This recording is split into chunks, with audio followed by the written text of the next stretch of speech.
मुख्यमंत्री महोदय, आपल्याला माहित आहे की काही वर्षापूर्वी वारसा हक्कानं क्लास 3 आणि क्लास 4 ची पदं भरली जायची। माझ्या माहितीप्रमाणे गेले 15-20 वर्ष ही पदं भरण्याचा निर्णय बंद झालेला आहे। माझं चुकत असेल तर मला करेक्ट करा, पण गेल्या 8 दिवसामध्ये मी कुठेतरी सुप्रीम कोर्टाचा निर्णय असा वाचला की पुन्हा ह्या क्लास 3 आणि क्लास 4 च्या पदांना वारसा हक्कानं भरलं जावं। हे खरं आहे का? खरं असेल किंवा नसेल तर मला फक्त त्याची क्लॅरिफिकेशन पाहिजे। यापेक्षा माझा काही आरोप किंवा काही वगैरे नाही, कारण आपण ते बंद केलं होतं वारसा हक्काने पदं भरायची, ती पुन्हा सुरू करण्याचे सुप्रीम कोर्टानं आदेश किंवा डायरेक्शन दिलेली आहेत का?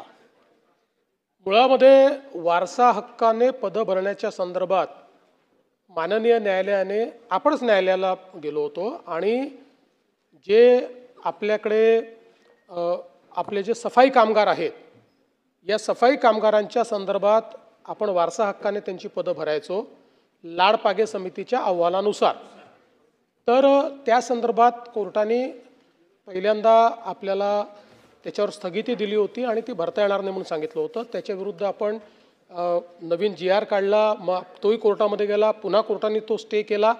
आता त्याच्यावरची स्थगिती कोर्टाने उचलली आणि कोर्टाने आपल्याला ते भरण्याकरता अलाव केलेलं आहे। त्यामुळे लाडपागे समितीच्या शिफारसीप्रमाणे आता वारीस पद्धती त्यात म्हटलं आहे, ती वारीस पद्धतीनं आपल्याला त्या जागा भरता येणं शक्य आहे, ती आपण भरतो।